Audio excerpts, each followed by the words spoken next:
Hey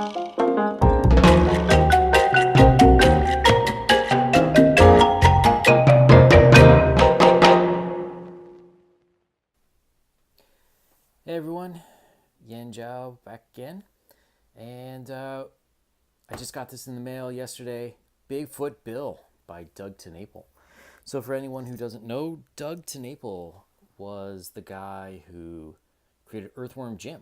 So if you were alive back in the 90s, you enjoy that nice side scroller, this may be interesting to you. So a little bit about Doug. He did Earthworm Jim, and he spent the next, I don't know, 10, 15, 20 years in Hollywood. He developed several animated shows. He worked on a lot of character design. He's got this very distinctive style. You can see here, especially around the head. And sort of more recently, he had joined the Comicsgate movement, although there was some fallout there. I'm not quite sure what happened, and I'm not quite sure if he'd still say he was Comicsgate, but at the time of sale, he was. And so this is his first, I believe his first, full-length comic book. So a couple of interesting things. It is hardbound, and it's pretty big. So it looks like it goes up to 96 pages. And we'll go through it. So the first thing you have to notice is the cover's kind of weird. It's a little bit surprising. This actually reminds me of when I was in high school. I designed the yearbook in my senior year. I did the cover, and it was sort of like this. It was hardbound with this gold type color. I remember seeing a video where Doug was talking about how excited he was. He's going to go ultra high end for everything, including getting it hardbound. Nice stiff cover here, as opposed to something more softbound. And insofar as yearbooks goes, I guess it's nice. Nothing on the back, just more of this gold trim. You can see on the spine, Bigfoot Bill, Shadow of the Mothman by Doug Tennaple with a pair of pants. That is actually a pair of pants, which is a character in the book. And then we get the drawing on the front. Again, it's kind of weird. Besides the yearbook design, this is brown. I don't know why you would pick brown for, the cover of your comic book. Usually comic books are fairly bright, attract your eyes. Doug decided not to go that way. And in the center, you have this image, which is, again, it's very muted colors. It's kind of a weird choice. So it looks like it's watercolor. Now, I know Doug is a big fan of using ink brushes, and I've seen him in some of the videos on his channel. I'll put a link in the description, where he likes to, he does a lot of watercolors, especially on different commissions and stuff. But this is quite an odd choice. I don't know.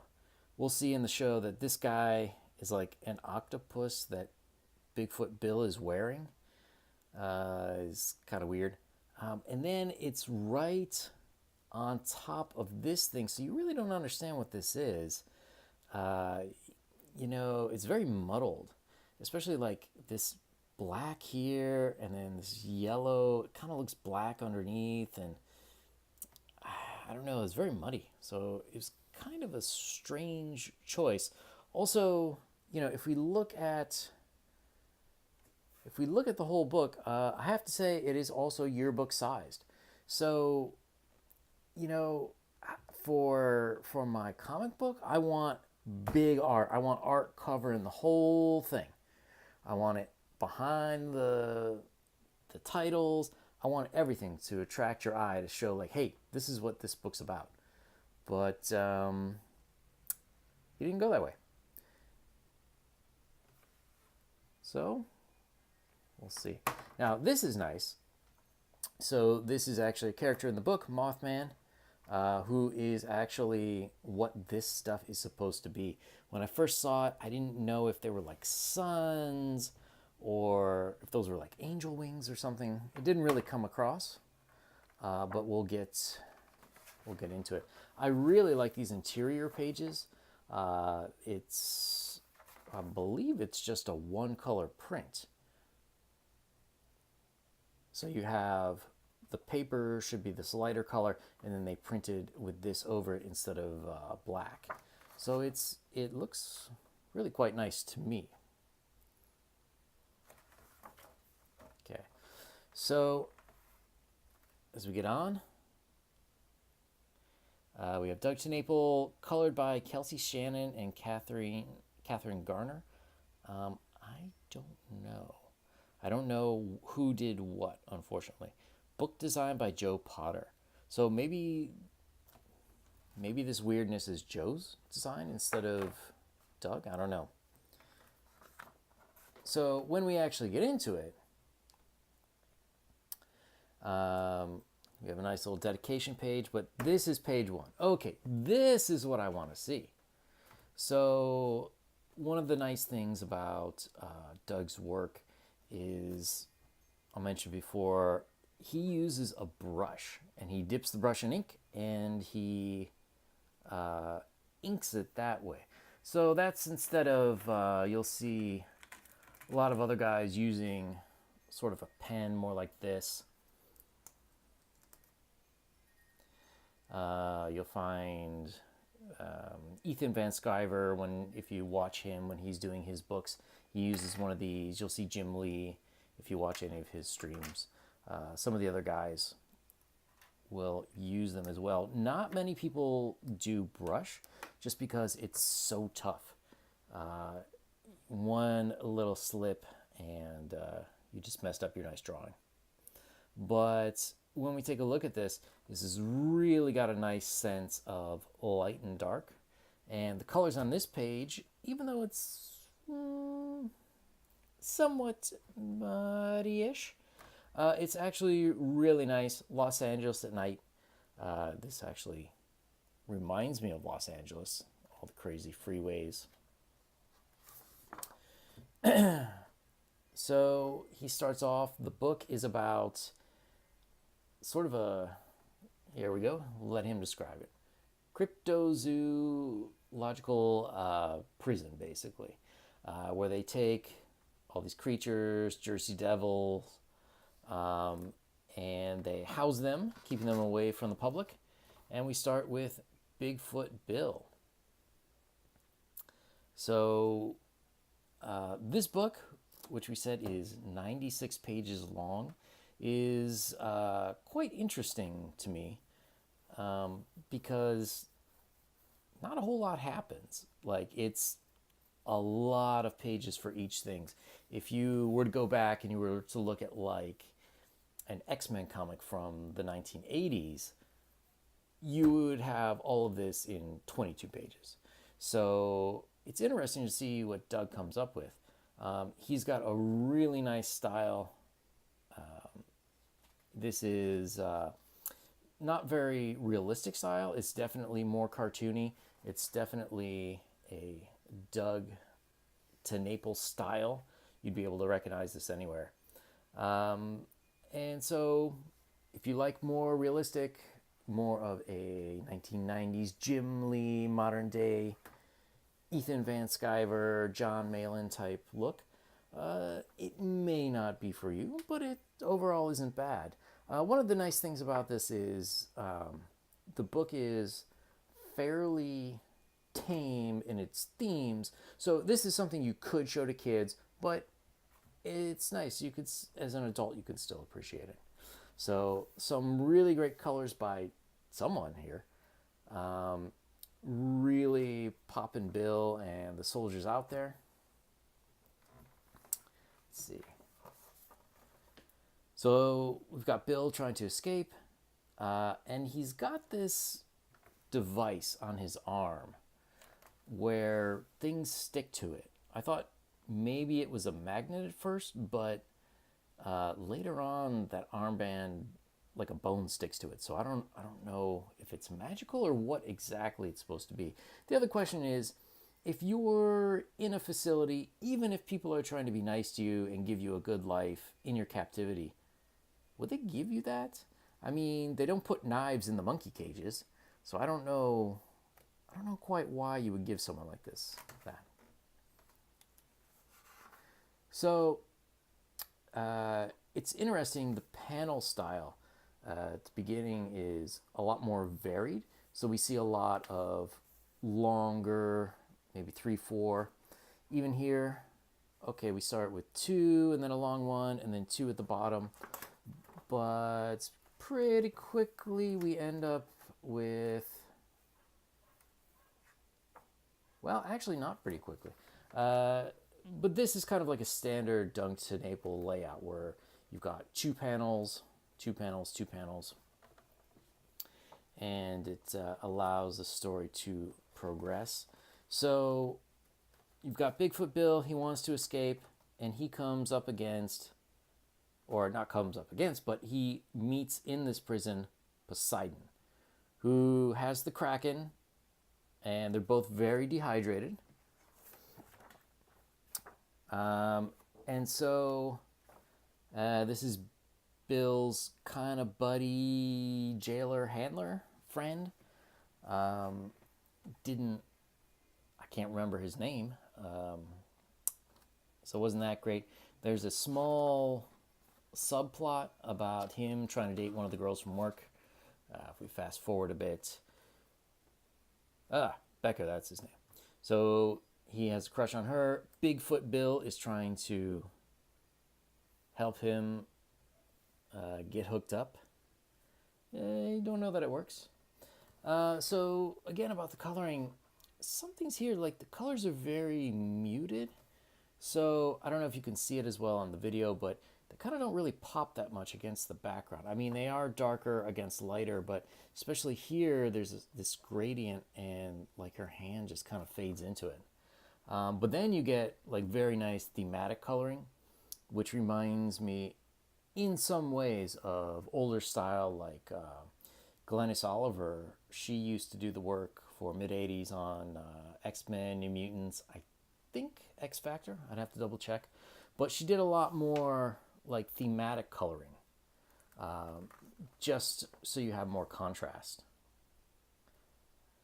So, but the style in general is more, I guess you'd say, realistic. But I just want to show you this page. This page is lovely. So one of the things that you can do when you're telling a story is breaking it up. So on this page, we have relatively standard frames with gutters to help separate things out.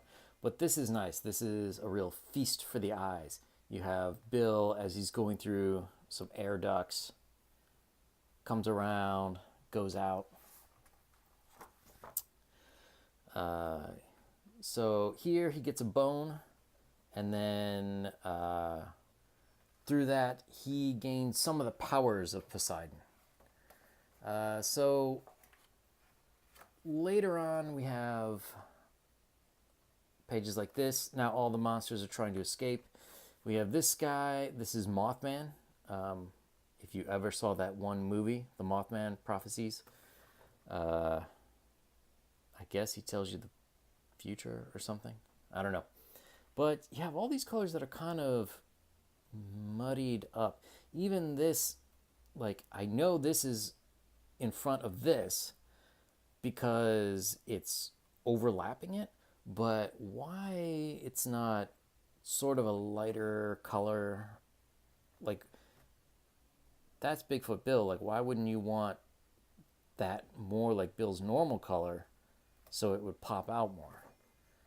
So then you'd have more sense of depth. So there were some interesting choices made with the coloring. Several poop jokes. And then we go on. So they're out in the world, and because Bill has this bone, he now has the Kraken. He's wearing it like, I don't know, like some 1990s body glove suit. If anyone's ever seen that video of the band in Living Color, I think they were on Arsenio Hall. That's what this reminds me of for some reason. I guess they're kind of symbiotic at this point, although Bill clearly commands the Kraken. So we'll just skip a few pages. Now I have a little bit of problem here towards the end where there's just so much going on. Visually, it's a little bit tough in the eyes. Like, I'm not really sure where I'm supposed to look. Bill, but there's nothing separating them. There's no gutters. Like, if you look on this page, at least there's different panels separated kind of by what's going on in the background. But here it's just like everything together, and it's a little muddy. It's a little weird.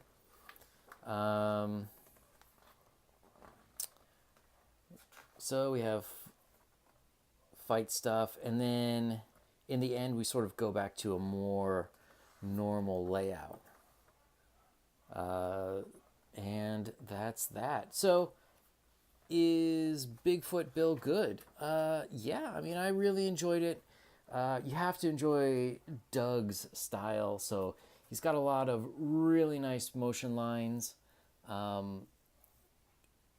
Here, I think maybe this could have been used a little more effectively, where the character's in silhouette. Then you have some things like,